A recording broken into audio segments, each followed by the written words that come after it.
భూములు free hold కేటగిరీలో register అయ్యాయి.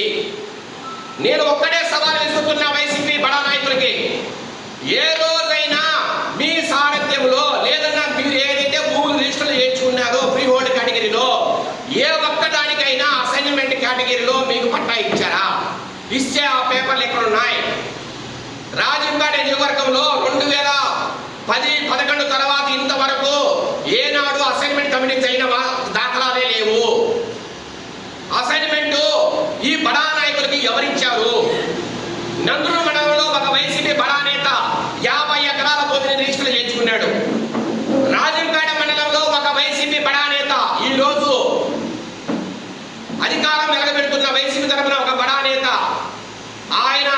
ఆయన ప్రాంతంలో కూడా కొన్ని ఫ్రీ హోల్డ్ కేటగిరీ రిజిస్టర్లు జరిగాయి ఎలక్షన్ ముందర. ఇవన్నీ కూడా ఎంఆర్ఓ రిపోర్ట్ ఒక రకంగా పోతే పైకి ఇంకొక రకంగా వీళ్ళు జీవో తెప్పించుకొని పైనుంచి గవర్నమెంట్ నుంచి సబ్ రిజిస్ట్రార్ మీద ప్రెజర్ పెట్టి సబ్ రిజిస్ట్రార్తో ఎలక్షన్ నెల ముందర రిజిస్టర్ చేయించాల్సిన అవసరం ఏముంది?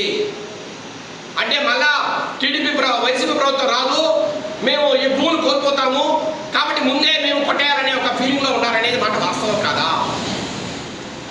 ఇవన్నీ కూడా విచారణ జరగాలి.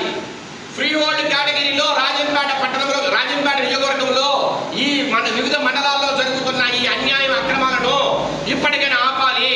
అట్లాగే ఏవైతే రిజిస్ట్రేషన్ జరిగాయో అవన్నీ కూడా క్యాన్సిల్ చేయాలి.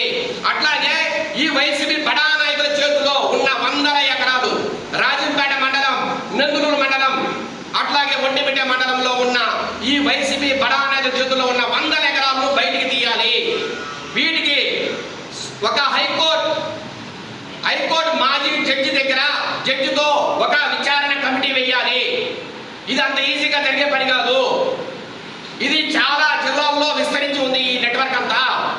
ఇది పూర్తిగా ఒక మాఫియా, పెద్దిరెడ్డి మాఫియా. ఇది పెద్దిరెడ్డి కింద ఉన్న ఇవి వివిధ కాన్స్టిట్యున్సీల్లో వివిధ ఎమ్మెల్యే స్థాయి వ్యక్తులు కావచ్చు, లేదంటే రకరకాల వైసీపీ నాయకులు కావచ్చు. ఇదంతా ఒక మాఫియా సామ్రాజ్యం లాగా తయారైంది.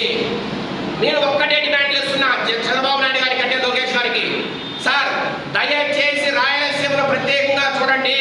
ఎందుకంటే ఇక్కడ భూ అక్రమాలు విపరీతంగా జరిగాయి. మైన్స్ కావచ్చు, అట్లాగే భూములు కావచ్చు, వేల కోట్ల రూపాయలు విలువ చేసే భూములను వీళ్ళు కాజేశారు. వీటి మీద ప్రత్యేకంగా విచారణ చేయించకపోతే మనము ప్రజలకు చెడ్డ చేసిన వాళ్ళం అవుతాం. దయచేసి వీటి మీద విచారణ చేయించి పూర్తిగా దోషులకు శిక్ష పడే విధంగా ముందుకు వెళ్ళే విధంగా చేస్తారని, చెయ్యాలని కూడా మేము డిమాండ్ చేస్తూ ప్రభుత్వానికి సెలవు తీసుకున్నాం. Thank you.